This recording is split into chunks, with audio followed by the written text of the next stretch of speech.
दोस्तों, युवा और महात्मा गांधी के विचार, गांधी भवन के अंदर एक कार्यक्रम हो रहा है।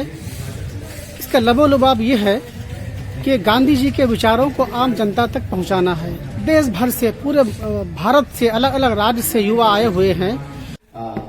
मुझे ये मौका मिला, ये सौभाग्य मिला कि मैं इतने बड़े विद्वान को आभार व्यक्त करने का मुझे मौका मिला। इस बात की मुझे बहुत ही खुशी है। और मैं आप सुन रहे थे डॉक्टर आलोक गुप्ता जी को, जिन्होंने रियासतों के विलीनीकरण के बारे में बताया।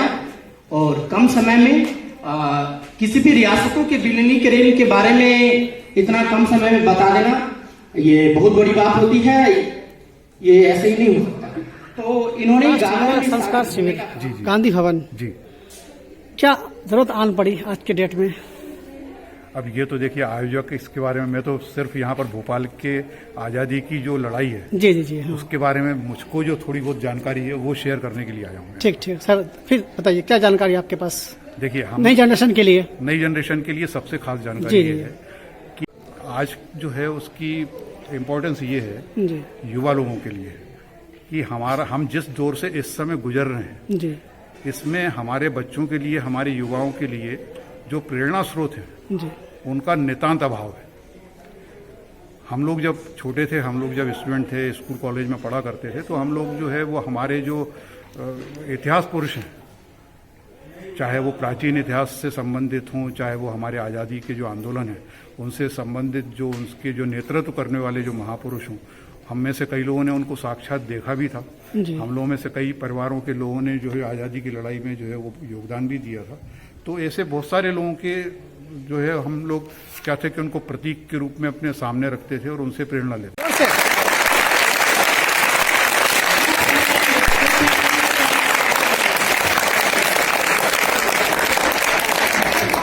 कौन कहता है गांधी जी देश में नहीं है?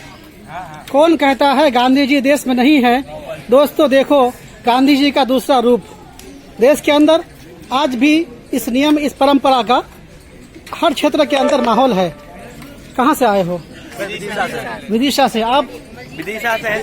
पूरी विदिशा की टीम हो। जनता से क्या कहना चाहोगे इस सभा के देखने के बाद? बहुत अच्छा लग रहा है यहाँ पे आके, गांधी जी के बारे में सीखने को मिल रहा है हम लोगों को। अच्छा, यहाँ के कुछ सीखने को मिला कि तो आप सीख के जनता तक पहुँचाओगे? हाँ, पहुँचाएंगे। और इसका मकसद यही है कि एकता बनी रहे। हम सब इसलिए एक साथ बैठ के खाएं। जोड़ो जोड़ो भारत, भारत जोड़ो। जोड़ो जोड़ो भारत। कहाँ से आई हो? राजस्थान से। इतनी तपती धूप में नीचे खाना खा रही हो, क्यों? अपने को सजा दिया आपने आपको? नहीं, सजा नहीं है, जी। ये एकता का भाव बताता है। सब मिलकर एक इस जगह, हम लोग अलग अलग स्टेट के लोग यहाँ एक साथ मिलकर रह रहे हैं 4 दिन के लिए, जी। और साथ बैठ के खाना खाना हो। हाँ। आप लोग का नाम क्या है? आपका नाम? रितिका बिलोंग। रितिका जी कहाँ से आई हो? मैं छतरपुर जिले से। छतरपुर से। आप? छतरपुर से आई हूँ, अंशिता चौरसिया। छतरपुर से आके दाल चावल सब्जी खा रही हो, क्या जोश है मन में? क्या है, क्यों ऐसा हो रहा है? यहाँ जी जी, हाँ बोलो बोलो बोलो। यहाँ पे आए, यहाँ का खाना और स्वादिष्ट बना, जी। हम लोग को खा के अच्छा लगा। सबके साथ बैठकर जो आनंद मिला बहुत अच्छा लगा। अच्छा लगा। एकता हिंदी भवन के अंदर जो कार्यक्रम चल रहा है, उस कार्यक्रम के बाद लंच का टाइम है। जो कार्यकर्ता के हैं या पार्टिसिपेट करने वाले के हैं, आए हुए हैं अलग अलग डिस्ट्रिक्ट से, भारत के अलग अलग कोने से। दर्शकों को दिखाना चाहता हूं मैं कि आज भी लोग जमीन पे खाना खाते हैं बैठ के। क्यों भाई, क्यों खाते हैं? क्या वजह है? ये सभ्यता है। सभ्यता है जी। सभ्यता किसका? गांधी जी का, गांधी जी का, है ना? हमारे हिंदुस्तान की सभ्यता। सभ्यता है। ओके। कि जब हमारी जो विद्यार्थी है उसकी उम्र 7 साल के हो जाएंगे तो उसको अगले 7 साल के लिए ऐसे प्रशिक्षण, ऐसे तालीम दिया जाए कि जब वो 14 साल पढ़ाई करके बाहर आए तो उनके हाथ में कोई हुनर हो और उसको परावलंबन पे जीना ना पड़े, वो एक स्वावलंबी बन जी सके। और ये 7 साल के दौरान उनके अंदर इतनी रचनात्मकता का भी विकास हो जाए, उनके अंदर भावात्मक, चारित्रिक, गुणात्मक सभी तरह का जो गुण है उसका भी विकास हो।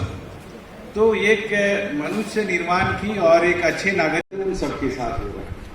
कुछ लोग अलग अलग तरह की शिक्षा में प्रयोग कर रहे हैं देश में और दुनिया में। तो वो जोर देते कि सर्टिफिकेट या डिप्लोमा के ऊपर ज़्यादा जोर ना दिया जाए। वो समझते एक बीमारी है कि कोई सर्टिफिकेट या डिग्री लेना इंसान की एक दिमागी फितरत है और भूत है, वो ये साबित करना कि दूसरों से हम बेहतर है, हम थोड़ा ज्यादा पढ़े लिखे हैं, ये सबूत करता है, ये साबित करता है कि सबूत मांगने के लिए कुछ प्रयास करते हैं, पर असल में वो कुछ होते नहीं। जो लोग यूनिवर्सिटी और दूसरे जंगल हो जाएंगे तो वो उसके प्राइवेट प्रॉपर्टी हो जाएगी, इसलिए हमें सोशलिज्म की ओर बढ़ना है और सरकार की निगरानी में रहेंगे तो वो ठीक रहेगा। पर इसमें एक जो सबसे बड़ी जो चर्चा आपने किया है वो ग्राम स्वराज का, कि जिस जगह में खदान हो या नदी हो या जंगल हो, उसकी जो अधिकार है वहां